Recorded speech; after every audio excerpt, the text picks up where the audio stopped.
ketemu karena acaranya sampai jam 8 ya. Kalau jam 8 pasti kalau di uh, timur ya, Indonesia Timur dan juga Indonesia wilayah lainnya itu juga sudah malam gitu sehingga tadi malam tidak bisa laksanakan ya, untuk pembahasan. Nah, hari ini seperti yang ada di jadwal, uh, kita akan presentasi ya terkait dengan materi yang mengalami mispersepsi dan juga mengalami apa namanya kendala ya ataupun juga kurang dipahami. Nah, setelah nanti ada beberapa yang presentasi, coba kita bahas gitu, dari masing-masing modul tersebut apa yang nanti harus kita tambahkan dan sebagainya.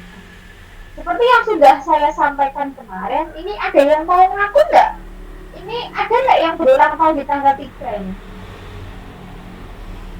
Hari ini kan tanggal 3 Desember ya, ada nggak yang berulang tahun di tanggal 3 ini? Kalau nggak, saya tunjuk ya.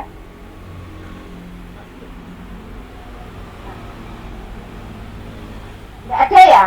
Nah, hari ini akan ada 3 orang yang presentasi terkait dengan hasil ya, hasil analisisnya gitu. Saya mulai dari urutan yang ketiga sesuai dengan absen. Itu ada nomor 3, nanti ada nomor 12, ada nomor 21. Nah, oke. Tahu nggak absennya nomor 3 itu siapa? Nggak ada yang tahu. Iya, Ibu. Tidak tahu, Bu. Nggak ada yang tahu, Bu. Ya, kalau nggak tahu ya Iya, ini Bu. ya, yang disetorkan ke saya dari admin ini nomor 3 ini adalah Bapak Soleh Permana Aditya. Siap, Bu. Siap-siap nanti yang nomor 12 adalah Pak Rahmat Haryadi. Tiga bulan ya. Di tahunnya adalah Bapak Azhar. Ada ya? Azhar ada? Enggak ada. Sementara 2 Maret. Sepertinya belum join, Bu. Bentar, insya Allah. Enggak apa-apa. Yang penting kan yang nomor 12 ada ya? Ada, Bu. Enggak ada juga. Ada, Bu. Tapi sementara proses. Proses dulu. Kok masih diproses toh? Oh, oke, silakan Pak. Soalnya apa? Presentasikan dulu nanti bahas. Oh iya Bu, siap Bu. Saya mau cek dulu nih, apa suara saya dapat didengar dengan jelas teman-teman? Jelas Siap, jelas, Pak. sekali. Sebentar, saya coba share screen dulu.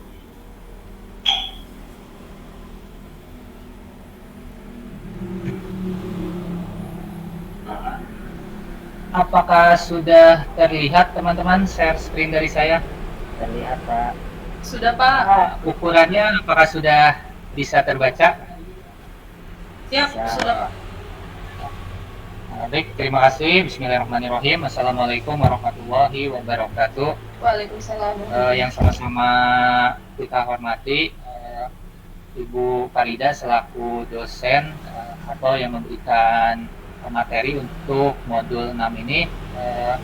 Saya mohon izin untuk bisa mempresentasikan hasil analisis dari modul ke-6 dengan judul modul tes pengukuran, penilaian dan evaluasi serta penelitian tindakan kelas dalam pembelajaran pendidikan jasmani, olahraga dan kesehatan.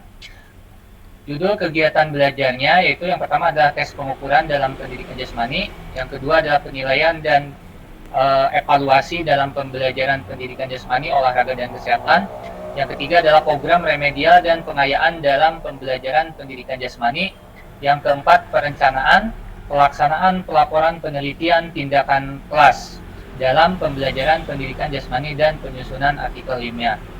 Kemudian dari analisis yang pertama yaitu adalah membuat peta konsep dan istilah atau definisi di modul ini. Mungkin saya tidak akan membacakan semuanya, hanya sebagian saja. Yang pertama di KB1 itu adalah tes. Tes itu adalah instrumen yang digunakan oleh guru untuk mengukur kemampuan belajar siswa. Kemudian ada pengukuran. Kalau pengukuran adalah tindakan menentukan ukuran target, panjang, berat, kapasitas, atau aspek lainnya. Nah, kalau tes pengukuran kebugaran jasmani yaitu kegiatan yang bertujuan untuk mengukur tingkat kebugaran seseorang yang berhubungan dengan kemampuannya. Kemudian ada tes formatif, kemudian ada tes penempatan, ini beberapa jenis tes. Kemudian ada tes diagnostik, kemudian juga ada tes sumatif, ada tes seleksi, dan ada tes kebugaran jasmani, kemudian ada kebugaran jasmani. Kebugaran jasmani itu adalah kemampuan kondisi fisik seseorang untuk melakukan kerja fisik secara efisien tanpa menimbulkan kelelahan yang berarti, sehingga mendukung pelaksanaan aktivitas lanjutan. Kemudian kebugaran jasmani, ini definisinya juga menurut Sumarjo. Kemudian definisi kekuatan yaitu kemampuan dalam mempergunakan otot untuk menerima beban sewaktu bekerja. Kemudian daya tahan yaitu kemampuan seseorang dalam memakai organ tubuhnya seperti jantung dan paru-paru secara efektif dan efisien dalam melakukan aktivitasnya. Kemudian ada daya tahan otot. Kemudian ada kecepatan. Kecepatan adalah kemampuan seseorang dalam melakukan gerakan berkesinambungan dalam waktu sesingkat-singkatnya. Kemudian ada kelenturan. Kelenturan yaitu daya lentur melihat pada efektivitas tubuh manusia dalam menyesuaikan diri dengan gerakan atau aktivitas yang mengandalkan kelenturan tubuh. Kemudian ada kelincahan, yaitu kemampuan seseorang dalam menyesuaikan diri dengan posisi-posisi tubuh seperti dari depan ke belakang atau dari kiri ke kanan. Kemudian ada koordinasi, kemudian ada definisi keseimbangan, kemudian ada definisi ketepatan, kecepatan reaksi, kemudian ada validitas. Validitas itu ada aspek kecermatan pengukuran. Kemudian reliabilitas yaitu konsistensi skor yang dicapai oleh orang yang sama ketika diuji ulang dengan tes yang sama pada kesempatan yang berbeda atau dengan seperangkat butir-butir ekuivalen yang berbeda atau pada kondisi pengujian yang berbeda. Kemudian ada objektivitas, kemudian ada acuan normal. Kemudian pindah ke KB2 yaitu tentang yang pertama adalah pengukuran. Pengukuran itu kegiatan membandingkan hasil pengamatan dengan suatu kriteria atau ukuran. Hasil pengukuran berupa skor. Kalau penilaian yaitu suatu proses pengumpulan informasi secara menyeluruh yang dilakukan secara terus-menerus untuk mengetahui kemampuan atau keberhasilan siswa dalam pembelajaran dengan menilai kinerja siswa baik kinerja secara individu maupun dalam kegiatan kelompok. Kemudian ada evaluasi. Evaluasi adalah proses mengambil keputusan berdasarkan hasil-hasil penilaian. Kemudian penilaian otentik, suatu penilaian belajar yang merujuk pada situasi atau konteks dunia nyata yang memerlukan berbagai macam pendekatan untuk memecahkan masalah yang memberikan kemungkinan bahwa satu masalah bisa mempunyai lebih dari satu macam pemecahan. Kemudian sini ada observasi, definisinya, kemudian ada penilaian diri, kemudian ada penilaian antar peserta didik, kemudian ada jurnal, kemudian ada tes praktik, kemudian ada project, kemudian ada penilaian portofolio, ini termasuk jenis-jenis tes. Kemudian kelulusan untuk kompetensi pengetahuan, tercapainya kompetensi minimum yakni bila siswa sudah mampu mengaplikasikan ilmu pengetahuan yang diperolehnya.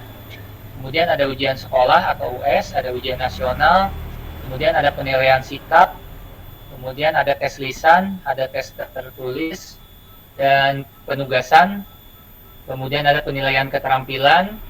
Ini kegiatan yang dilakukan untuk mengukur kemampuan peserta didik menerapkan pengetahuan dalam melakukan tugas tertentu. Kemudian evaluasi formatif. Kemudian ada evaluasi sumatif. Kemudian ada HOT, kemampuan berpikir kritis, logis, reflektif, metakognitif, dan kreatif. Kemudian di sini ada berpikir kritis, kemudian pengelolaan, relevansi, definisi keaslian, kemudian inovasi dan kreativitas. Kemudian lanjut ke KB3, yang pertama adalah penilaian autentik, yaitu pengukuran yang bermakna secara signifikan atas hasil belajar peserta didik untuk ranah sikap, keterampilan, dan pengetahuan. Kemudian ada pembelajaran remedial, kemudian ada tes prasyarat, tes diagnostik, kemudian wawancara, ada pengamatan atau observasi, kemudian kegiatan eksploratory, kemudian ada keterampilan proses, pemecahan masalah, kemudian ada belajar mandiri, belajar kelompok, pembelajaran berbasis tema, yaitu siswa mempelajari hubungan antara berbagai materi atau disiplin ilmu yang telah dipadukan dalam sebuah tema sesuai kurikulum. Kemudian ada ke KB 4, yaitu penelitian tindakan kelas. Yang pertama yaitu PTK, suatu penelitian yang dilakukan secara sistematis, reflektif terhadap berbagai tindakan yang dilakukan oleh guru yang sekaligus sebagai peneliti, sejak disusunnya suatu perencanaan sampai penilaian terhadap tindakan nyata di dalam kelas yang berupa kegiatan belajar mengajar untuk memperbaiki kondisi pembelajaran yang dilakukan.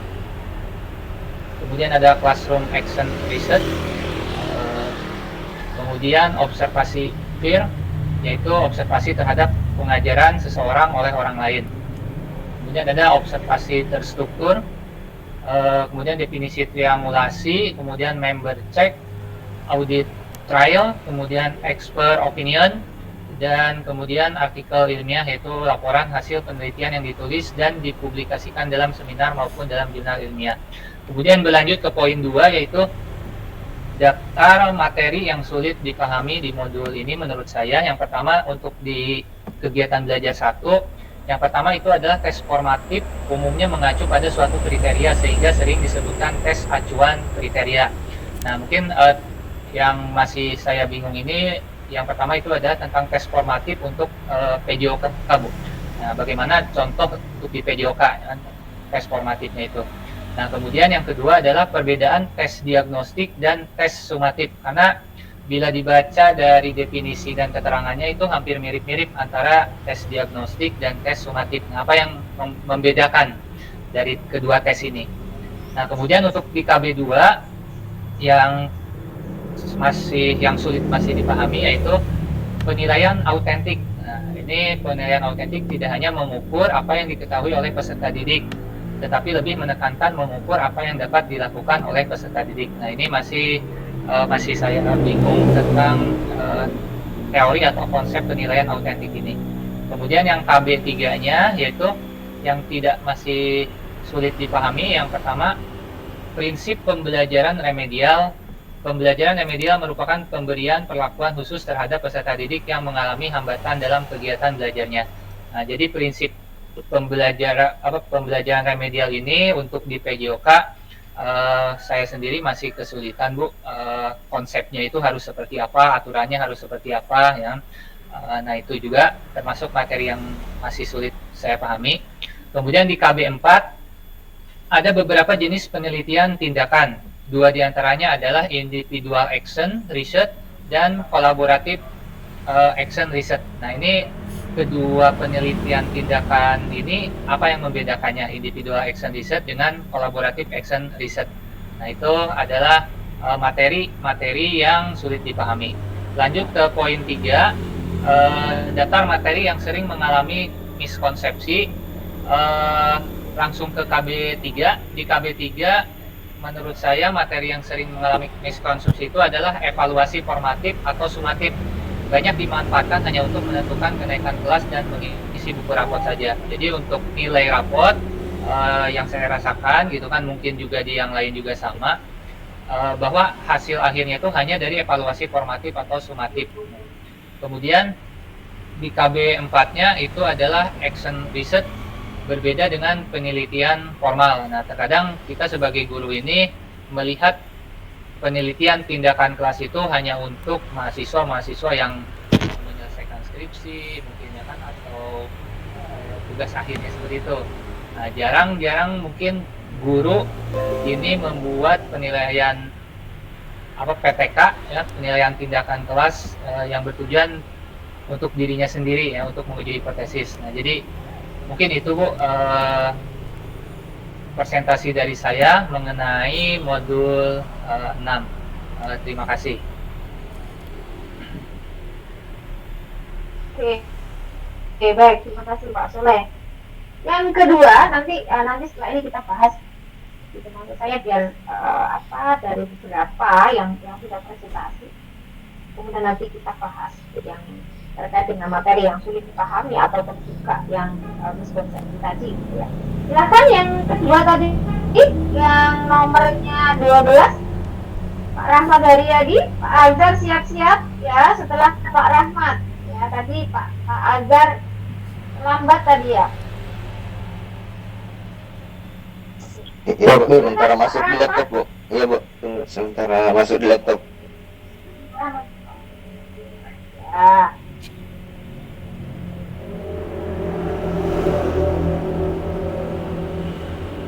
Selamat ya.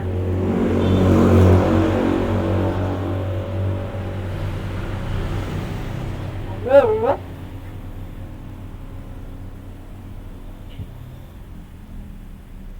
Anak kenapa kok begini? Masalah. Alamat, apakah jaringannya susul alamat ini? Nah, lebih. Baik, terima kasih tes. Oh, dapat lagi ya, Kak. Iya, masuk di laptop bu. Oke, izin saya screen bu.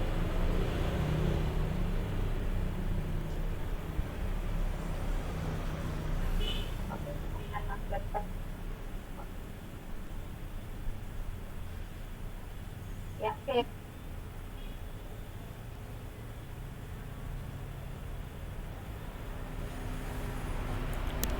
Baik, makasih Bu Farida atas kesempatannya. Saya akan memaparkan LK1 saya dengan modul 6.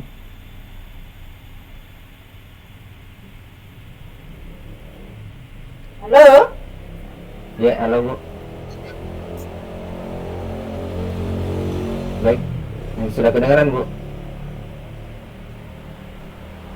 Halo. Halo? Oke, silakan Pak.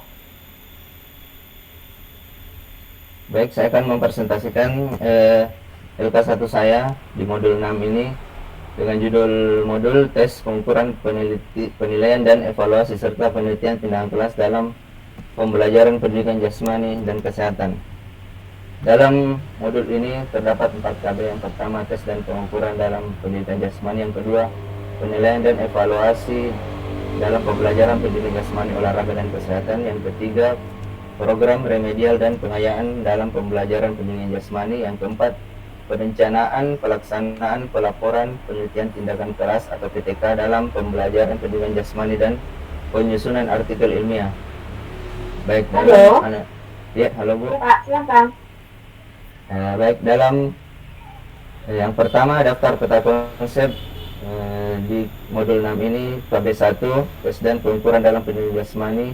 Secara singkat saya jelaskan Bu.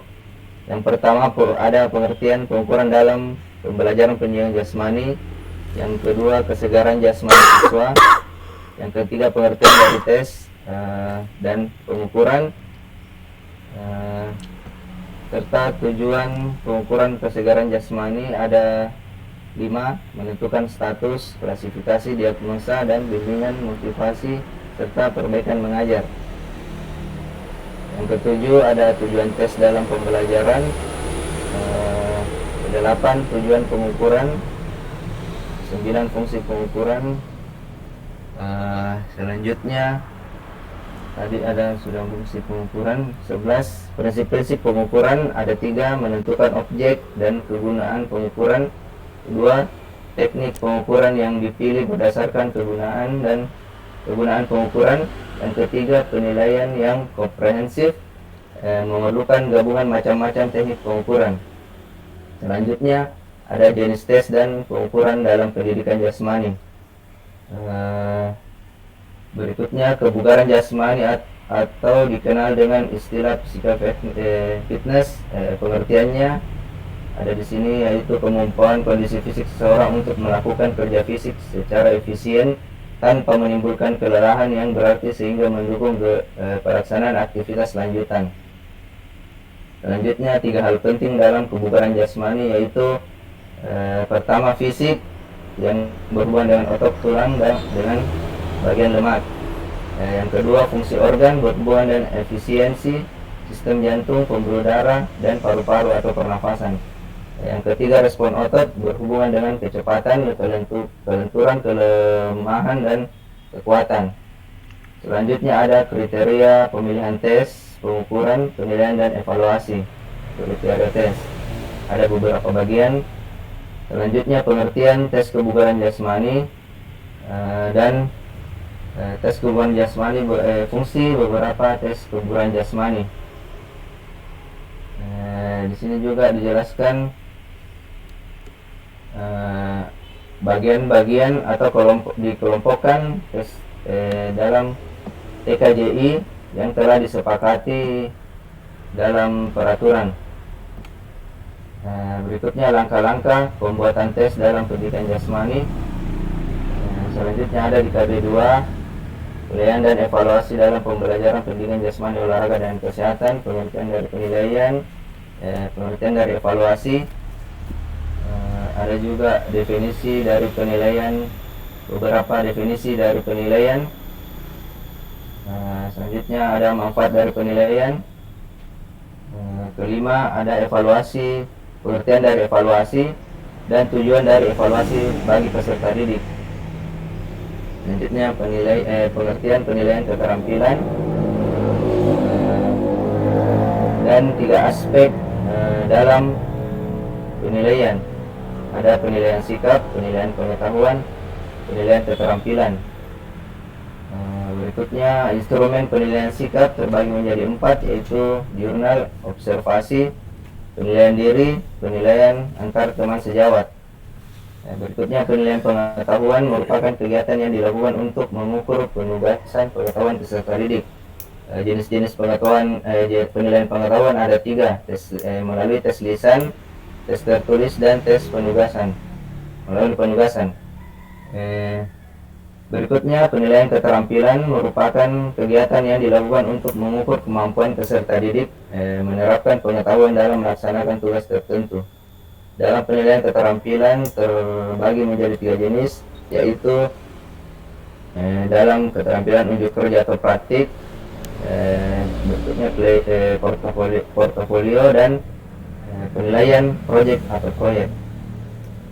Berikutnya jenis-jenis evaluasi pembelajaran ada 2 macam, yaitu evaluasi pembelajaran yang digunakan guru dalam 1 semester menggunakan evaluasi formatif dan evaluasi sumatif. Pengertian dari evaluasi formatif dan pengertian dari evaluasi sumatif.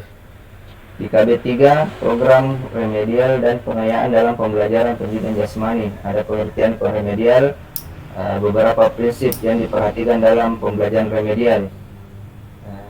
Berikutnya pembelajaran remedial diidentifikasi untuk kebutuhan peserta didik. Ada di sini teknik-teknik yang dapat digunakan dalam mendiagnosis kesulitan belajar peserta didik. Selanjutnya bentuk pelaksanaan pembelajaran remedial, beberapa tahapan, dan jenis-jenis pengayaan. Ada kegiatan eksploratori, ada keterampilan proses, pemecahan masalah, dan pelaksanaan pembelajaran pengayaan. Berikutnya bentuk-bentuk pelaksanaan pembelajaran pengayaan melalui belajar mandiri, belajar kelompok, pembelajaran berbasis teman, berarti siswa mempelajari hubungan antara berbagai materi atau disiplin ilmu yang telah dipadukan dalam sebuah tema sesuai kurikulum. Selanjutnya pemadatan kurikulum, berarti siswa mempelajari materi atau kompetensi yang belum diketahuinya. Di kegiatan belajar 4, perencanaan pelaksanaan pelaporan penelitian tindakan kelas dalam pembelajaran pendidikan jasmani, penyusunan artikel ilmiah, terdapat pengertian penelitian tindakan kelas, pengertian penelitian tindakan kelas dalam pembelajaran pendidikan jasmani beserta prosesnya. Ketiga, tahapan perencanaan dalam penelitian tindakan kelas. Selanjutnya ada tahapan tindakan dalam penelitian tindakan kelas, tahap observasi dalam penelitian tindakan kelas, serta tahap refleksi dalam penelitian tindakan kelas. Baik, selanjutnya daftar materi yang sulit dipahami. Yang pertama, jenis tes dan pengukuran dalam pendidikan jasmani, terdapat pada bagian modul 6 halaman 10. Yang kedua, teknik pelaksanaan penugasan atau pembelajaran remedial, terdapat di halaman 84. Dan yang ketiga, prosedur pengolahan data dan analisis data, terdapat pada halaman 121. Yang ketiga, selanjutnya daftar materi yang mengalami miskonsepsi ada pada prinsip pembelajaran dalam remedial. Baik, terima kasih Bu. Itulah pemaparan materi lembar kerja LK1 saya di modul 6. Oke, terima kasih Pak Haryadi ya. Karena sebenarnya sinyal saya agak bermasalah ini, jadi saya pakai 2 ya. Mungkin nanti dipertegas ya Pak ya, di halaman 6, 84 sama 121 itu isinya apa ya, tidak hanya di halaman sekian gitu, karena kalau kita di halaman sekian nanti harus membuka gitu ya. Tetapi kalau misalnya tadi sudah disebutkan gitu ya, yang di halaman 6 itu isinya apa ya, halaman 84 dan 121 itu mungkin nanti kita akan lebih mudah dalam membahas gitu ya. Nanti ini bisa ditambahkan ya Pak Rahmat ya. Iya Bu. Oke, nah sekarang yang ketiga, silakan Pak Azhar. Sudah siap Pak Azhar? Stop. Sudah dimatikan dulu screen-nya Pak Rahmat. Sementara kok tadi di ruang ujian ini baru disiapkan.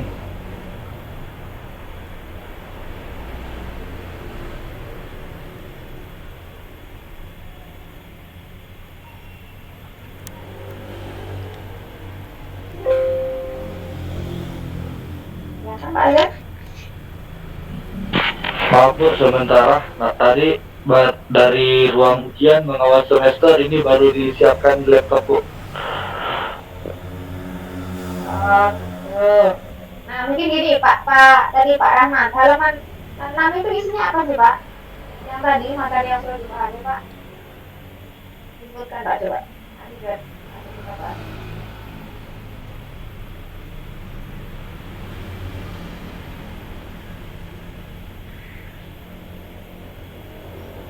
Pak Rahmat.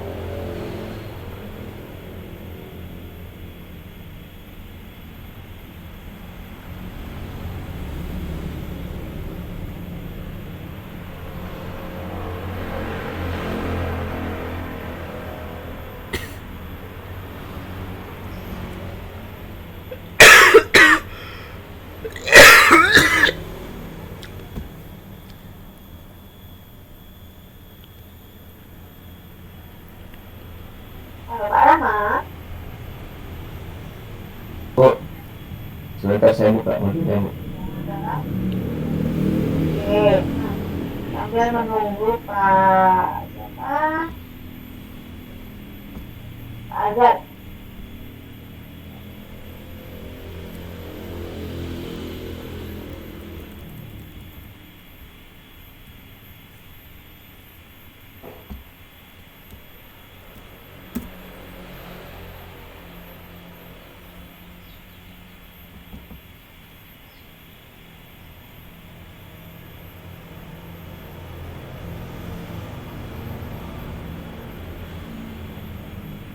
Pak Azhar siap belum?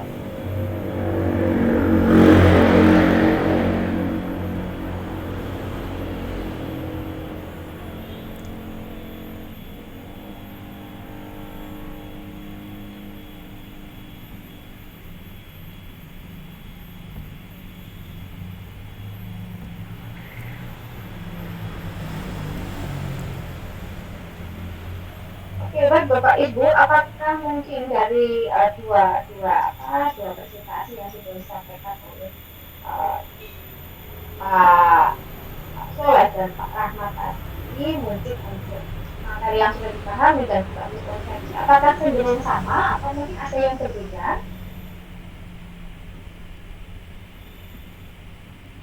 Karena Pak Azhar belum siap ini. Ada itu. Azhar. Ya Pak Hakim, silakan Pak Hakim. Ada yang perlu disampaikan dulu sebelum nanti kita bahas. Pak atau Pak Azhar? Pak Hasan Bu. ya. Saya Bu. Siapa Pak Hasan? Silakan Pak Hasan dulu.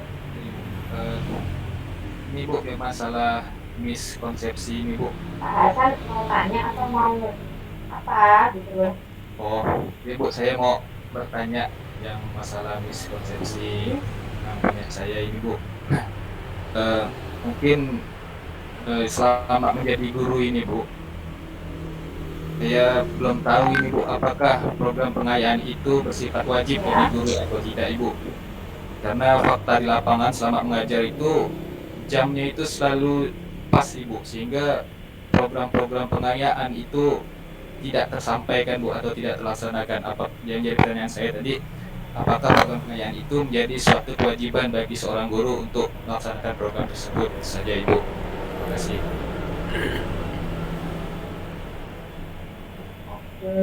Ada lagi. Ini pertanyaan ya. Bu, sebenarnya Nanti sih ya kita sambil bahas gitu ya. miss bagi saya itu Bu. Miskonsepsi bagi saya kalau itu Bu. Oh, itu konsepsi bagi Pak Azhar ya. Jadi yang pasti begini, karena memang kita itu harus bisa memberikan kesempatan dan kesempatan yang sama kepada peserta didik. Baik itu peserta didik yang belum bisa mencapai KKM ataukah juga peserta didik yang sudah mencapai KKM. Nah, pada pelaksanaannya di sekolah, ya ini pada pelaksanaan di sekolah, memang yang sering kali dilakukan itu adalah program remedial dan pengayaan itu jarang sekali dilakukan. Nah, sebetulnya kita kan harus tahu dulu konsep dari pengayaan itu apa, ya kan? Pengayaan itu adalah proses pendalaman materi. Nah, dari materi yang sudah dipelajari oleh peserta didik dan peserta didik itu sudah menguasai satu materi misalnya, ya, maka mereka bisa untuk mendalami materi tersebut. Nah, kalau di kita itu ada beberapa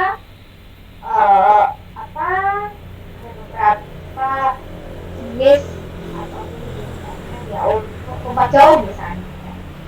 Lompat jauh ada yang paling mudah, ada yang tingkat kesulitannya yang berbeda, itu yang memungkinkan kita itu untuk memberikan pengayaan kepada peserta didik. Misalnya kalau kita mengajarkan mereka dengan lompat jauh kayu jongkok misalnya, kalau mereka itu akan mengikuti pengayaan, maka kita berikan materi yang lebih susah, ya, yang lebih sulit apa? Misalnya, nanti gaya berjalan di udara. Nah, itu termasuk pengayaan. Memang ini jarang ya Pak ya dilakukan ya di sekolah ya pengayaan. Ataupun juga sebenarnya gini, kita itu agar bisa berjalan beriringan antara pengayaan dengan remedial, kita memberikan kesempatan yang sama. Ketika ada peserta didik yang misalnya mereka itu belum mampu atau belum mencapai KKM, maka kita bisa manfaatkan sebenarnya peserta didik yang sudah melampaui KKM itu untuk melakukan tutor sebaya. Nah, dari perusahaan tutor sebaya itu kan juga kita bisa memberikan semacam penghargaan juga gitu ya kepada peserta didik tersebut, karena mereka sudah membantu juga temannya. Walaupun memang tidak bisa kita pungkiri ketika kita melakukan remedial, memang kita harus tetap melakukan itu. Jadi kalau Bapak tanya itu kewajiban atau tidak, itu sebenarnya ya itu kembali lagi ke gurunya gitu ya. Karena apa? Ini adalah hak-hak peserta didik, gitu. Hak peserta didik untuk dia bisa mengembangkan kalau dia akan memperdalam dari suatu materi. Ya. Tetapi kalau memang dia tidak mengikuti, ya tidak masalah sebenarnya. Tapi kita sebagai gurunya juga harus memfasilitasi. Ya tidak wajib harus ada, tapi kita harus kalau memang nanti mereka akan mengikuti pengayaan, ya kita harus memfasilitasi. Itu yang penting ya Pak Hasan ya. Oh iya Bu, terima kasih Bu, dapat diterima. Terima kasih. Ada yang mau menambahkan? Oke. Pak Azhar, siapa Azhar? Ini saya mau Pak Azhar. Siap Bu. Atau Saya siap Bu. silakan, karena saya nunggu ini akan segera saya bahas ini. Oke.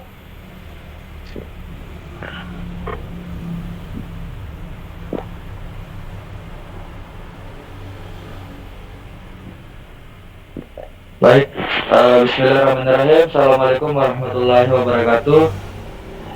Selamat pagi kepada yang terhormat Ibu dosen dan teman-teman sekalian. Sebelumnya saya mohon maaf karena terlambat bergabung dikarenakan ada kegiatan ujian semester dan hari ini saya bertugas sebagai pengawas.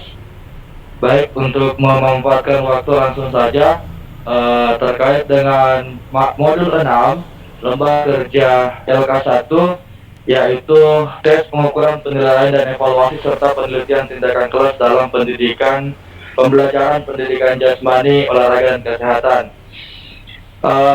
Judul KB-nya mungkin saya langsung di daftar peta konsep saja, di mana di bab 1 dibahas tentang tes formatif, tes penempatan atau placement test, tes diagnosis, tes sumatif, dan tes seleksi.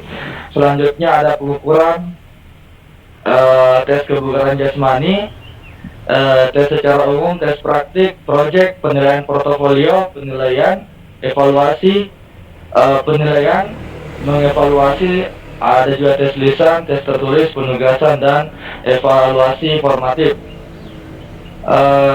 Di modul 6 juga dibahas tentang perbaikan atau remedial. Ada yang dimaksud dengan tujuan remedial, yaitu untuk membantu peserta didik dalam mengatasi kesulitan belajar melalui perlakukan belajar. Kemudian ada kegiatan eksploratory, itu jenis pembelajaran pengayaan yang bersifat umum yang dirancang untuk disajikan kepada peserta didik. Kemudian keterampilan proses adalah jenis pembelajaran pengayaan yang diperlukan oleh peserta didik agar berhasil dalam melakukan pendalaman dan investigasi terhadap topik yang diminati dalam bentuk pembelajaran mandiri. Dan yang keempat adalah pemecahan masalah, yaitu jenis atau pembelajaran yang diberikan kepada peserta didik yang memiliki kemampuan belajar lebih tinggi berupa pemecahan masalah nyata dengan menggunakan pendekatan pemecahan masalah atau pendekatan investigatif atau penelitian ilmiah. Yang saya sulit pahami dalam modul ini adalah masalah penelitian tindakan kelas yang dilakukan oleh guru kelas itu tersebut, karena rata-rata penelitian tindakan kelas itu tidak bersifat sebagai analisis, hanya sebagai pelengkap administrasi, Bu. Jadi penelitian tindakan kelas di sini saya lihat di modul ini dijelaskan bahwa refleksi diri untuk memperbaiki kinerjanya sebagai guru, sehingga diharapkan tujuan penelitian atau PTK dapat meningkatkan hasil belajar siswa. Di sini saya sulit memahami bagian bagaimana sih melakukan atau membuat sebuah PTK yang betul-betul bertujuan untuk menganalisis keadaan kelas demi perbaikan kinerja guru dan peningkatan hasil belajar siswa. Kemudian daftar yang mengalami konsepsi, yaitu program remedial untuk perbaikan kualitas pembelajaran, karena rata-rata remedial itu banyak yang mungkin di sekolah lain juga ada. Di sekolah saya banyak yang menjadikan remedial itu hanya sebagai bukan kegiatannya bukan dalam bentuk proses akademik, gitu, Bu.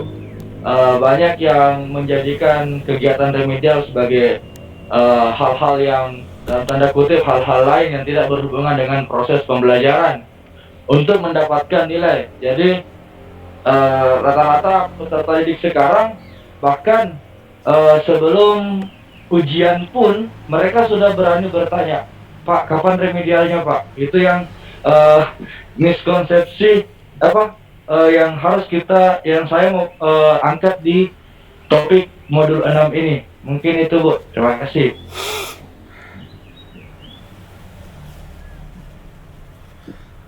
Oke, singkat padat ya Pak Azhar ya. Pokoknya ini bukan karena ya dadaan gitu ya, belum mengerjakan terus tiba-tiba suruh presentasi langsung mengerjakan. Enggak ya Pak ya? Oke, silakan bisa di stop share dulu sebelum saya mulai untuk membahas di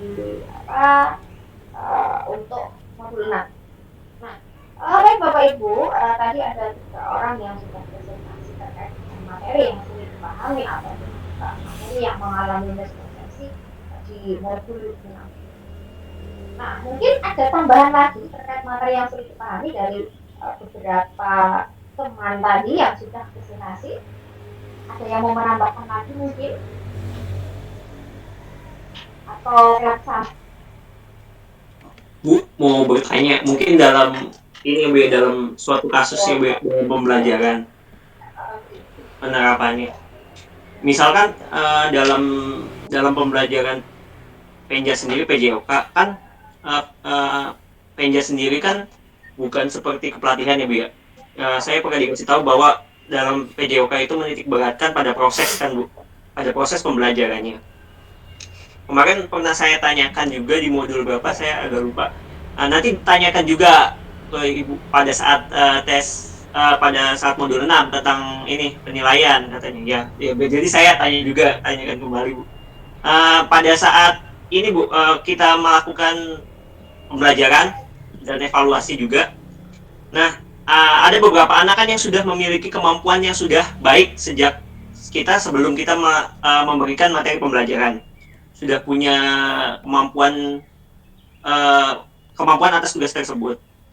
Nah, yang saya tanyakan, jika terjadi seperti ini, si anak tersebut mereka sudah menganggap saya sudah mampu, sudah bisa dalam materi yang diajarkan oleh sang guru.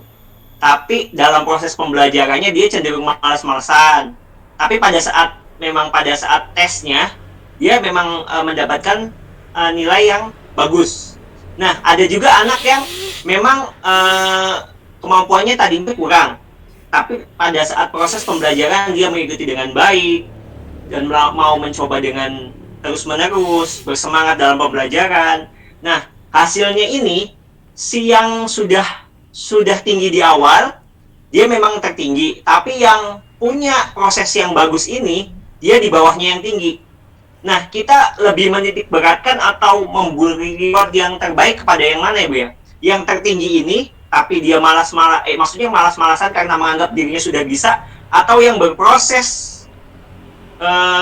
dalam pembelajaran penjasnya, walaupun dia ada di bawahnya si yang tinggi ini. Seperti itu Bu yang saya tanyakan Bu. Oke, baik. Oke, saya bahas satu persatu dulu ya Pak. Ini tambahan ya, nanti saya bahas akhir ya. Oke, baik. Tadi ada beberapa hal yang tadi disampaikan oleh Pak Soleh ya, ataupun juga yang Bapak Ibu bisa lihat atau amati di modul 6. Sebenarnya kalau tiba-tiba muncul kebugaran jasmani itu sebenarnya termasuk miskonsepsi enggak sih Pak? Dan itu menjelaskan terkait dengan komponen-komponen itu termasuk miskonsepsi enggak dari materi ini kira-kira? Kalau Bapak Ibu peka, itu termasuk miskonsepsi enggak kira-kira? Karena ini masuk di modul 6. Nah, kalau kita peka, sebenarnya itu adalah bagian dari tes ya sebenarnya ya. Tes kebugaran jasmani itu adalah bagian dari tes. Walaupun sebenarnya komponen-komponen yang dimasukkan di situ, mestinya masuknya di modul berapa? Ya, tidak masuk di modul 6 ya, karena kebugaran jasmani itu termasuk materi. Tetapi kalau yang dicontohkan di situ adalah contoh tes kebugaran jasmani, oke lah gitu, ya. Karena sebenarnya ketika kita itu bicara terkait dengan konsep apa itu tes, apa itu pengukuran, apa itu penilaian dan evaluasi, ya. Konsep yang pertama yang harus kita pegang itu bahwa keempat hal ini adalah saling berkaitan, ya. Ini tidak dapat kita pisahkan, ya, antara satu dengan yang lain. Karena ketika kita itu melakukan pengukuran itu harus ada tes. Ketika kita melakukan penilaian berarti harus ada proses pengukuran gitu. Ketika kita melakukan evaluasi berarti kita harus melakukan pengukuran, kemudian kita melakukan penilaian sampai kepada evaluasi. Ya. Jadi itu sebenarnya yang harus kita pahami bahwa tes itu adalah suatu instrumen, ya, suatu instrumen yang digunakan untuk mengumpulkan data. Nah, tes itu kan memang macam-macam ya. Kalau kita bicara tes, kalau yang tadi sudah Bapak Ibu bahas gitu, ada tes itu adalah tes pengetahuan, ya, ada tes sikap, ada tes untuk pengetahuan, ada tesnya untuk sikap ataupun juga tesnya untuk keterampilan. Nah, di PJOK memang kita mengenal ada 10 ya teknik penilaian. Ya mungkin itu sudah dapat dipelajari bahwa untuk teknik penilaian pengetahuan itu ada 3, yaitu tes tulis, tes lisan, ataupun juga penugasan. Nah, sedangkan kalau teknik penilaian untuk sikap itu juga ada 4 ya, tidak perlu saya bahas lagi ya. Kemudian keterampilan itu juga ada 4. Ketika kita berbicara terkait dengan tes, yang tadi juga mungkin sudah disampaikan oleh ini menanggapi tadi Pak Jil tadi gitu. Ketika kita menilai, kita tetap harus melihat 2 aspek yang memang wajib itu menjadi penilaian untuk seorang guru Pemda. Sikap itu sebenarnya bukan kewajiban ya kalau kita bicara terkait dengan kurikulum K13 revisi. Ya, sikap itu tidak wajib dinilai oleh guru itu. Tetapi kita bisa menilai itu atau boleh menilai itu dalam bentuk jurnal saja gitu ya. Nah, ketika kita berpijak dari apa yang sudah Pak Fadil tadi sampaikan, ada anak yang mereka malas-malasan, suka acuh dan sebagainya ketika proses karena mereka itu merasa bisa gitu. Itu sebenarnya adalah bagian dari sikap ya, sikap dari peserta didik. Nah, apakah kita boleh memberi catatan pada siswa tersebut? Silahkan. Ya, kita tahu bahwa ketika proses kenaikan kelas, sikap ini menjadi poin utama. Kenapa? Karena ketika siswa itu sikapnya nilainya adalah C, maka otomatis dia tidak bisa naik kelas. Nah, kalau itu berlaku, misalnya yang disampaikan oleh Pak Fadil tadi itu berlaku untuk hampir semua mata pelajaran seperti itu bisa dipertimbangkan nanti untuk siswa. Kemudian kita menilai, kalau di PJOK kita menilai ada 2, pengetahuan dan keterampilan. Nah, ketika di pengetahuan kita harus melihat juga bagaimana hasil dari siswa tersebut, karena belum tentu ketika siswa itu cakap di keterampilan, belum tentu kalau pengetahuannya dia juga cakap. Kenapa? Karena mereka ketika menjelaskan sesuatu atau menganalisis sesuatu itu tidak kadang-kadang tidak sebanding gitu ya, tidak sebanding dengan aktivitas ataupun juga praktek yang mereka lakukan. Dan kita tahu bahwa ketika kita menilai, kita kembali lagi misalnya ketika kita menilai di penilaian ya, di pengolahan penilaian untuk pengetahuan, itu kan ada 3 komponen utama yang menjadi bahan penilaian untuk penilaian akhir. Yang pertama adalah proses. Yang proses itu dilihat dari apa? pH. Ya, pH. Apakah pH itu otomatis langsung itu ada tes? Enggak. Gitu. pH itu juga penugasan, itu termasuk pH. Itu kita nilai. Kemudian yang kedua adalah PTS. Hasil PTS-nya bagaimana dia? Yang ketiga adalah pasnya gitu ya, hasil pas. Penilaian akhir semesternya. Nah, ketika itu menjadi nilai akhir, ketika kita memang menilai dari proses yang dilakukan, ya, maka nilai proses itu akan mempunyai bobot yang lebih tinggi daripada apa? PTS dan pas. Nah, kalau di sini sudah kelihatan gitu bahwa sebenarnya proses itu menjadi poinnya lebih besar gitu daripada PTS dan pas. Ya, kalau kita bicara kemarin saya sampaikan bahwa ada 3 jenis penilaian, ada 3 jenis pendekatan penilaian. Yang pertama adalah assessment of learning. Hasil belajar. Nah, hasil belajar itu biasanya berupa apa? PTS, pas, itu adalah hasil belajar. Ya. Ada juga penilaian yang pendekatannya adalah dengan assessment for learning. Jadi penilaian itu dilakukan untuk mengetahui bagaimana sih kemajuan belajar peserta didik yang digunakan melalui apa? Ulangan harian. Nah, yang ketiga ini adalah asesmen learning. Ya, bagaimana ketika kita itu mau mengetahui terkait dengan proses yang dilakukan. Penilaian yang melakukan bukan guru gitu, tapi siapa yang melakukan ketika asesmen learning? Yang melakukan adalah peserta didik. Bagaimana peserta didik itu bisa menilai kelemahan atau kelebihan. Ini memang biasanya digunakan untuk ya program remedial. Sehingga apa? Sehingga seorang guru itu bisa menentukan kira-kira ketika dia itu kelemahannya di sini pada materi ini, ya obat yang pas apa? Atau prognosis yang pas apa, terapi yang pas apa nanti agar dia itu bisa mencapai HN. Ya, jadi sebenarnya Pak Fajri ya memang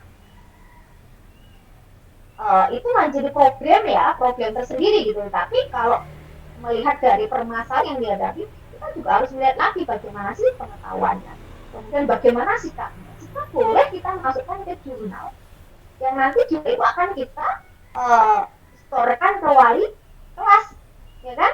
Nanti dari hasil itu maka wali kelas yang akan mendeskripsikan bagaimana sih sikap dari seorang peserta didik. Itu mungkin ya Pak Wakil ya. Oke. Kemudian tadi tes formatif ya. Tes formatif itu sebenarnya sama dengan PH ya Pak ya.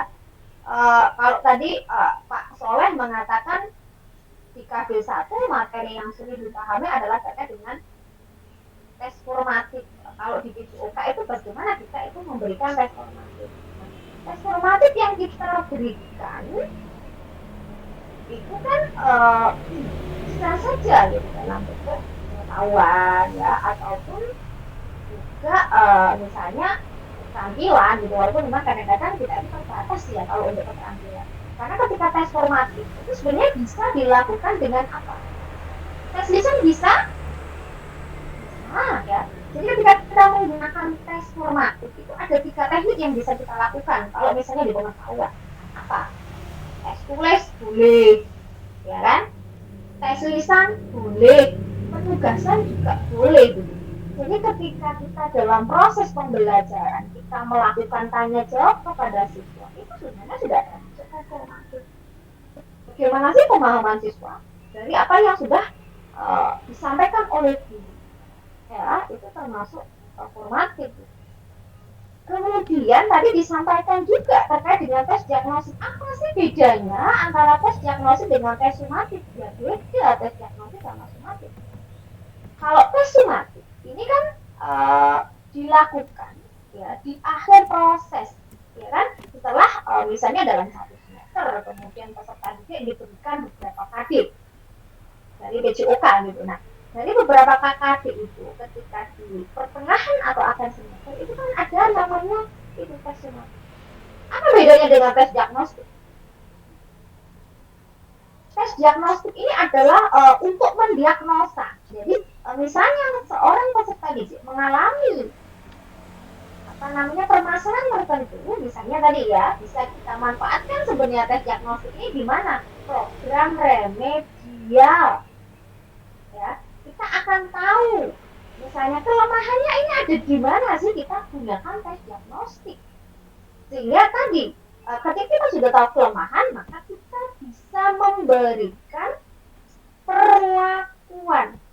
Nah, kenapa? Karena remedial bukan tes ulang, tetapi bagaimana ketika kita itu bisa memberikan pembelajaran ulang. Nah, itu ya mungkin ya beda antara tes diagnostik dan tes sumatif. Kalau tes sumatif itu hasil belajarnya bagaimana dalam 1 semester atau pertengahan. Tetapi tes diagnostik itu digunakan untuk mendeteksi si A ini kelemahannya di mana sih dari materi ini, kenapa kok dia tidak bisa mencapai KKM seperti temannya yang lain. Oke, mungkin dari penjelasan saya ada yang bertanya, silakan sebelum saya masuk ke yang berikutnya. Nggak ada? Terlalu cepatkah saya ngomong ya? Aman Bu, aman. Mohon maaf ya kalau terlalu cepat. Silakan nanti di stop ya. Oke, silakan Bu Dian dulu. Bu Dian. Ya, terima kasih Bu. Begini Bu, saya ingin bertanya tentang apa tadi yang telah Ibu jelaskan mengenai tentang penilaian. Tadi ada Ibu singgung tentang penilaian. Begini Bu, misalnya dalam suatu sekolah, ini kesulitan sendiri yang saya hadapi waktu pernah mengajar. Misalnya di suatu sekolah, di mana ketika kita selesai melakukan proses penilaian, didapatkan hasil bahwa seorang siswa memiliki keterampilan yang nilai keterampilannya lebih besar Bu daripada nilai pengetahuan.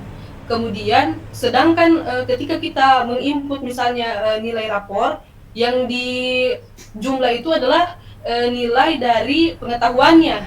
Jadi bagaimana kira-kira solusinya itu Bu? Kalau misalnya nilai keterampilannya lebih tinggi sedangkan nilai pengetahuannya kurang gitu. Pada saat penginputan nilai rapor yang diambil itu kan pengetahuan, walaupun sekarang kan tidak mementingkan ranking begitu Bu, tapi setidaknya ada statistik urutan dari hasil pencapaian dari peserta didik tersebut. Mungkin begitu Bu. Terima kasih. Oke, baik.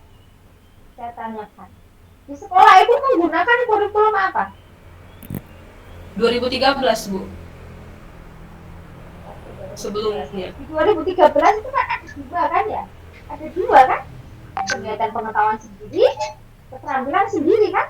Iya Bu. Nah, saya rasa kalau memang dia nilai keterampilannya lebih tinggi daripada pengetahuan, saya rasa nggak masalah ketika itu dimasukkan ke dalam rapor. Kenapa? Karena sebenarnya ini kan saling gitu ya. Jadi ada yang memang dia lebih tingginya di pengetahuan, ada yang tingginya adalah di keterampilan. Nah, ketika kita menerapkan prinsip penilaian bahwa penilaian yang kita lakukan itu kan harus adil gitu, harus adil pasti gitu. Jadi memang kita juga tidak bisa membedakan antara ras, kemudian gender dan sebagainya.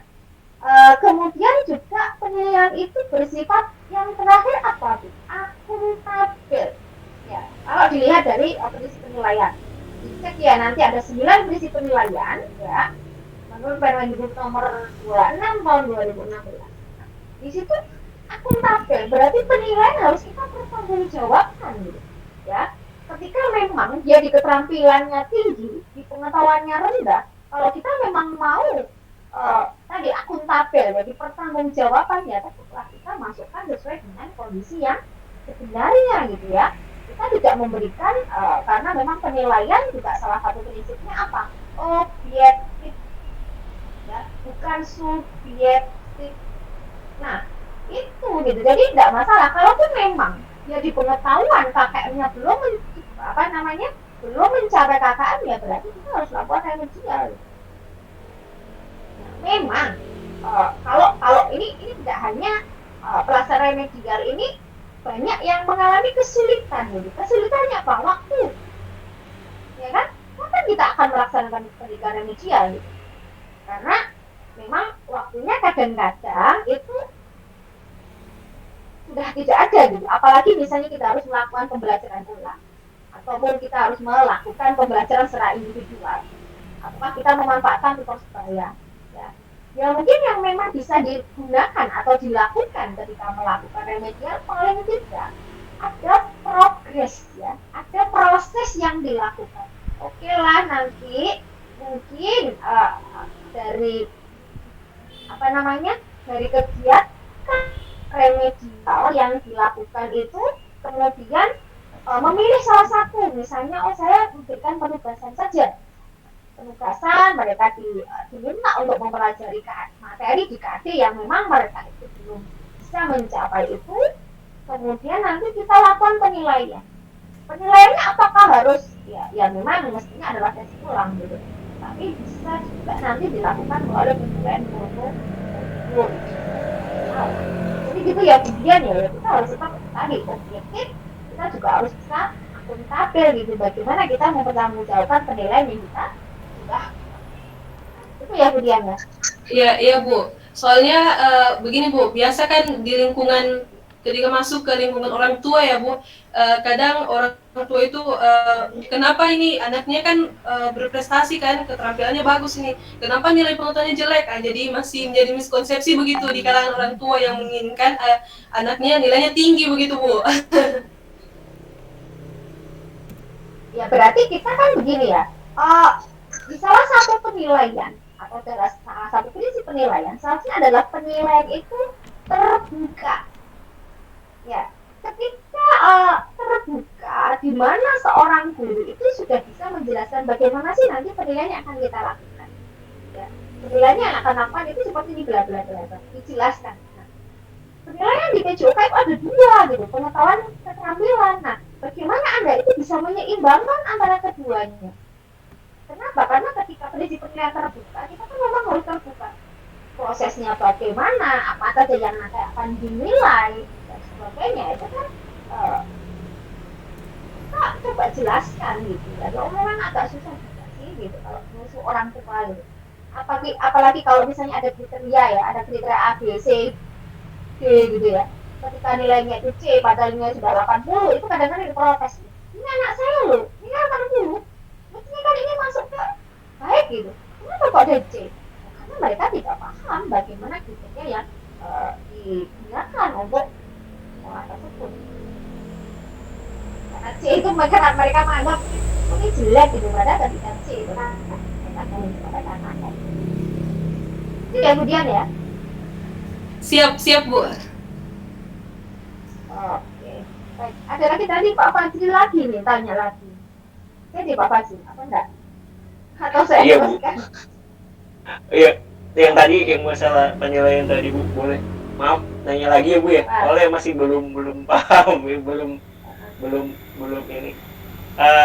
Yang masalah penilaian tadi Bu, soalnya berdasarkan pengalaman saya Bu ya, yang tadi saya tanyakan, memang ada anak yang tadi sudah punya kemampuan dari awalnya memang sudah tinggi dan cenderung malas-malasan ketika belajar dalam materi tersebut. Nah, ketika saya memberikan penilaian, memang dia tinggi. Nah, tapi ada juga yang berproses. Dia berproses itu memang hasilnya tidak lebih baik daripada yang malas-malasan tadi.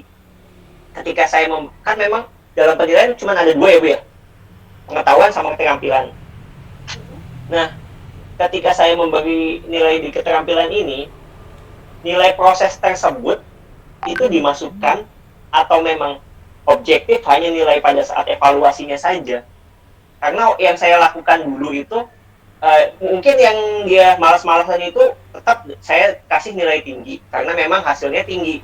Nah, untuk yang memang tidak setinggi yang malas-malasan itu tapi prosesnya sangat baik, itu saya berikan nilai yang sama dengan yang tinggi tadi. Apakah itu termasuk objektif atau subjektif dalam penilaian PJOK ini Bu? Karena saya melihatnya ini karena PJOK harus proses itu Bu, yang saya tanyakan seperti itu Bu. Oke, baik. Tetap kita harus menilai prosesnya. Ketika kita melakukan penilaian, salah satu hal yang perlu kita tadi saya sampaikan Bu, salah satu prinsip penilaian adalah objektif. Nah, ketika kita sudah melakukan penilaian secara objektif bukan berarti kalau objektif itu pasti kan sesuai dengan kriteria. Kita sudah memberikan kriteria di awal. Nah, misalnya ketika itu di pengetahuan ya, ini saya contohkan pengetahuan dan keterampilan misalnya. Ketika di pengetahuan, kalau memang kita menggunakan soal yang multiple choice gitu, itu kita akan mudah kan? Langsung saja kalau salah ya sudah nilainya 0 gitu ya. Tapi kalau benar nilainya sekian gitu. Itu kan enak kalau misalnya kita menggunakan yang multiple choice gitu. Beda halnya dengan yang mana? IC. Nah, IC ini berarti ketika kita membuat pedoman perskoran itu yang jelas. Apa sih kira-kira kata kunci yang memang itu nanti menjadi pokok dalam penilaian? Karena memang kita cenderung subjektif. Kita lihat tulisan anak yang tidak jelas saja, waduh ya ini subjektivitasnya muncul ya, apalagi tulisannya jelek gitu, nggak bisa dibaca padahal jawabannya benar, itu subjektivitas akan muncul di sini. Nah, sama halnya ketika kita menilai juga untuk keterampilan. Nah, ketika kita menilai keterampilan, ya, misalnya kita sudah membuat rubrik, nah kita sudah membuat rubrik yang apa juga sudah disesuaikan dengan norma-norma ataupun kita sesuaikan dengan referensi gitu ya. Ketika memang peserta didik yang dia itu melalui proses itu dan ternyata memang dari kriteria yang sudah kita tentukan di rubrik itu mereka memenuhi, tidak masalah ketika memang nilainya sama dengan yang tadi, yang mereka itu juga sudah mahir sebelum diajar gitu kan. Nah, itu nggak masalah kan. Dan itu tidak menjadikan suatu pertanyaan. Sah-sah saja ketika kita memberikan nilai yang sama untuk anak yang memang mereka mengikuti proses. Yang penting apa? Kita jadi pegangan. Kriteria. Ya, ketika kita sudah membuat atau menentukan kriteria yang jelas, maka ya penilaian itu bisa sah-sah saja ketika kita memberikan nilai tersebut. Seperti itu Pak Fajri ya, bisa dipahami nggak kira-kira penjelasan saya? Iya Bu, sudah jelas Bu. Isi Bu, Ibu bisa mengemukakan pendapat sedikit Ibu? Ini sepertinya banyak akhirnya banyak pertanyaan ini ya. Iya Bu, ini hanya mau menambahkan Ibu. Mungkin Silakan Pak Ahmad.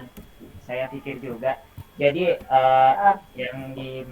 yang dibahas oleh Bapak Fajri ini tentang penilaian, kan salah satu penilaian dari 9 itu Bu, ada yang namanya penilaian menyeluruh, di mana pengertiannya itu mencakup semua aspek.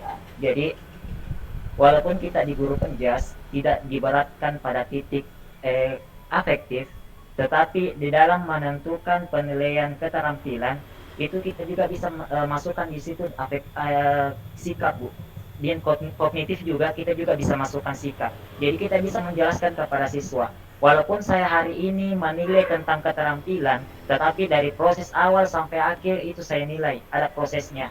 Bukan hanya keterampilannya, tapi bagaimana sikap kalian dalam bertanggung jawab, dalam menghargai temannya dan memperlakukan temannya. Jadi bukan hanya di keterampilan Bu, di kognitif juga. Walaupun nanti di kognitif dia memiliki nilai yang bagus, tapi kalau proses dalam mengerjakan soalnya dia nyontek dan sebagainya itu sama saja. Jadi walaupun nilainya bagus tapi prosesnya kurang, itu bisa kita kasihkan nilai tidak sesuai dengan apa yang dia dapatkan. Di keterampilan pun begitu Bu.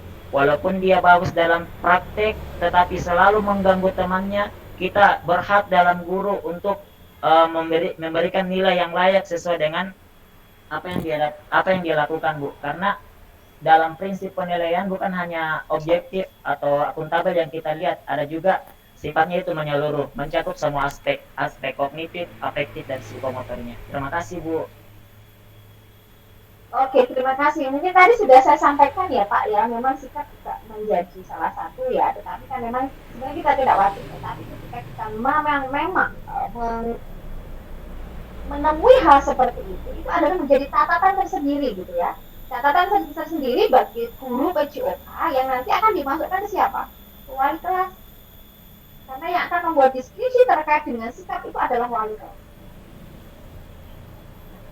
Itu tadi sebenarnya sudah saya sampaikan di awal atau Pak Fadil juga gitu. Karena memang ya kalau namanya menyeluruh atau autentik ya, kita tadi Pak Soleh tadi kan memang penilaian itu adalah autentik gitu. Jadi penilaian itu tidak hanya dari aspek kognitif saja gitu, tapi bagaimana ketika itu menyeluruh dari aspek sikap ataupun juga keterampilan, karena memang sekarang itu yang lebih diutamakan adalah bagaimana peserta didik itu bisa untuk melakukan sesuatu ya, tidak hanya dinilai dari ulangan saja atau tes tulis saja, tetapi bagaimana ketika mereka itu melakukan atau mereka praktek.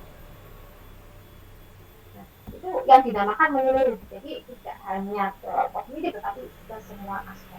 Nah, tadi remedial sudah ya. Jadi memang prinsip dari remedial yang dilakukan oleh guru itu adalah dengan pembelajaran ulang ya, dengan model ataupun juga media yang berbeda yang memang kita sesuaikan ya dengan kondisi peserta didiknya seperti apa. ya itu. Kemudian tadi ada juga yang mengalami kesulitan ini terkait dengan PTK ya.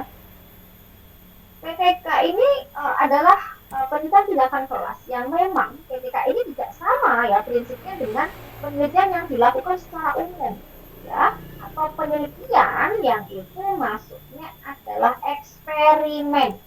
Sama-sama kita memberikan suatu tindakan ya, tetapi kalau PTK yang membedakan antara PTK itu dengan penelitian umum, di PTK itu ada namanya indikator keberhasilan.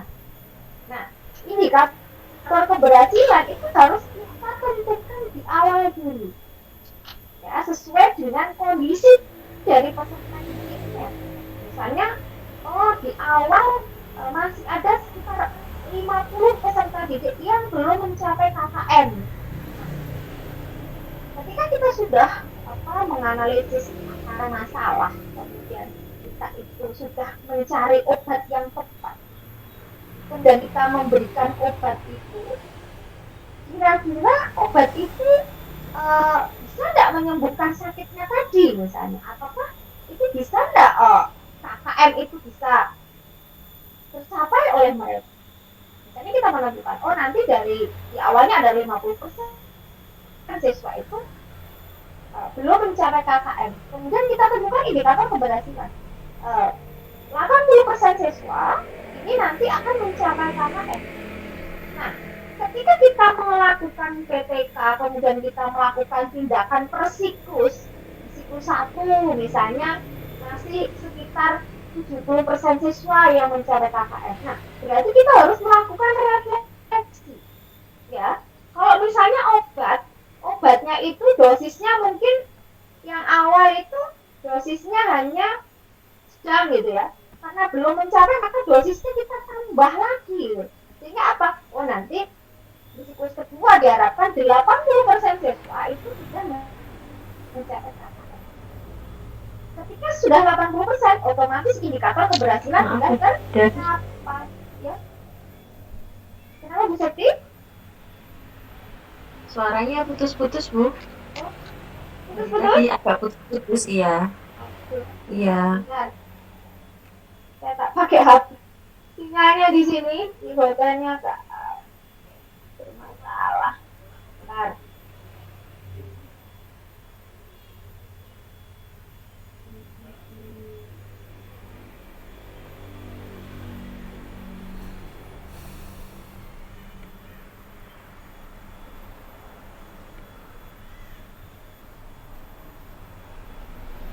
Saya ngomong terus ternyata tidak kedengaran ya. Mohon maaf ya.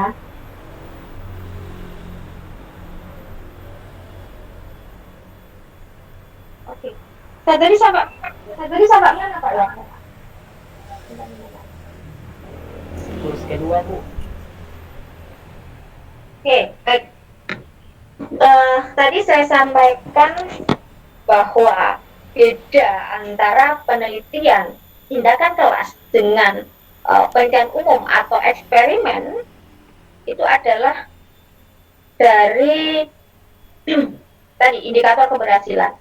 Nah, kalau kita melakukan eksperimen, ya kita berikan perlakuan A misalnya, maka kita kan hanya melihat dari peningkatannya saja. Ya, berarti kalau kita sudah melakukan perlakuan, kemudian ada peningkatan, selesai. Ya, tapi kalau di PTK kan tidak seperti itu. Nah, kalau tadi disampaikan oleh Pak Soleh terkait misalnya antara penelitian itu ada individual dan juga ada kolaboratif gitu. Nah, kalau penelitian itu individual, maka yang merencanakan dan melakukan itu adalah guru itu sendiri gitu. Ketika itu kolaboratif, berarti ada guru lain atau pihak lain yang akan membantu di dalam proses penelitian tersebut. Ya, karena ada kolaborasi di situ. kadang-kadang di LPTK ya dosen itu kadang-kadang berkolaborasi dengan guru gitu. Nah, di situ juga termasuk konten kolaboratif.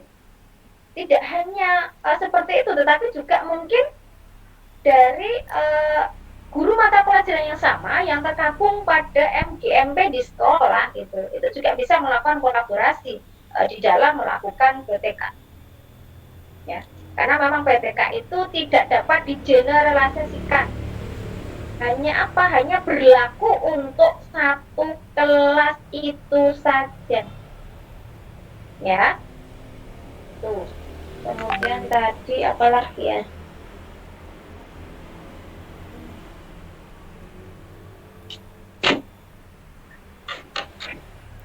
Pak Azhar juga tadi terkait dengan PTK ya. Yang dibahas bahwa memang PTK itu bermula dari permasalahan yang terjadi di kelas.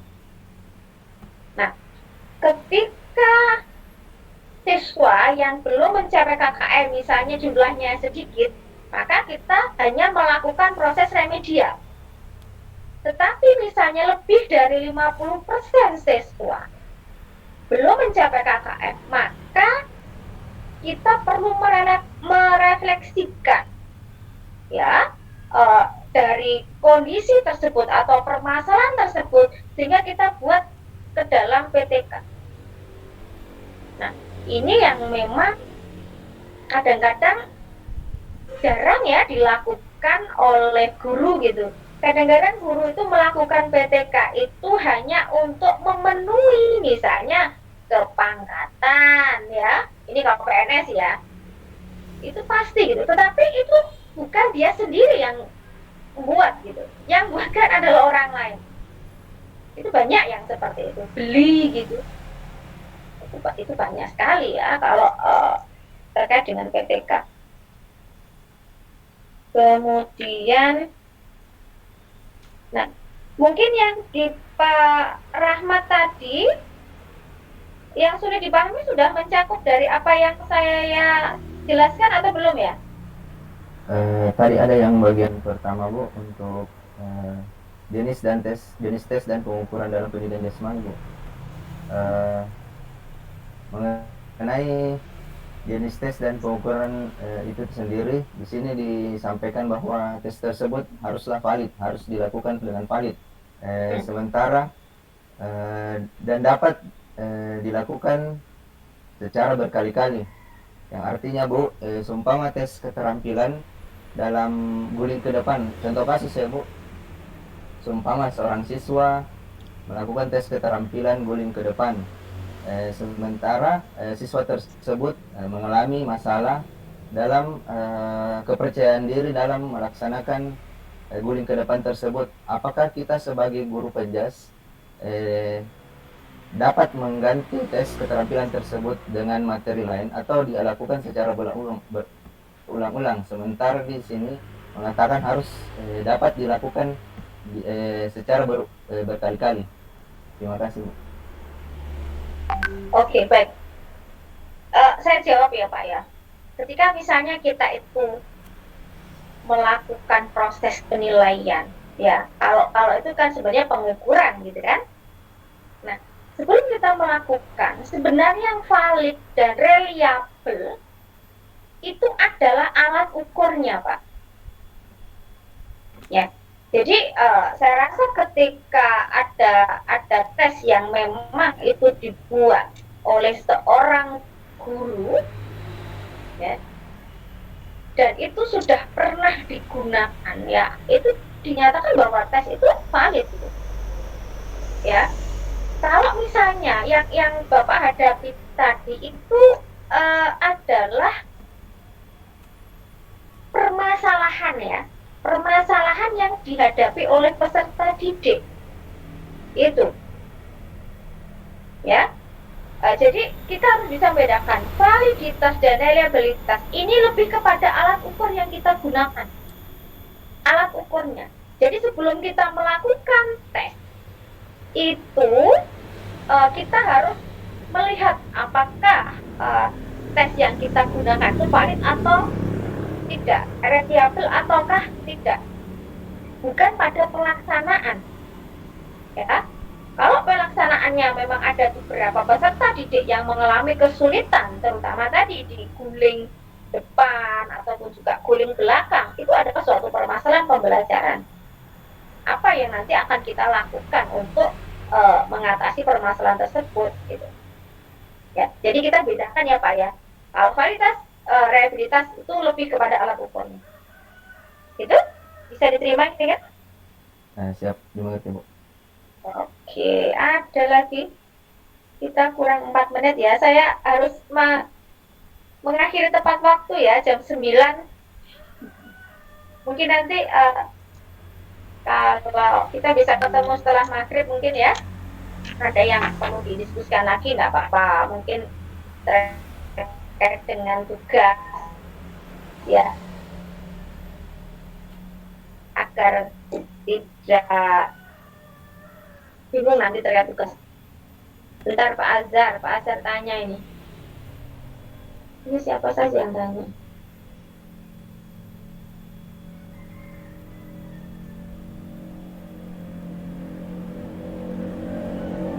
Ini oke.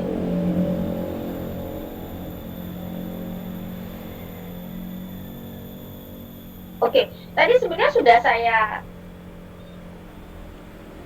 bahas ya Pak ya, bahwa sebenarnya walaupun pesertanya sudah melampaui KKM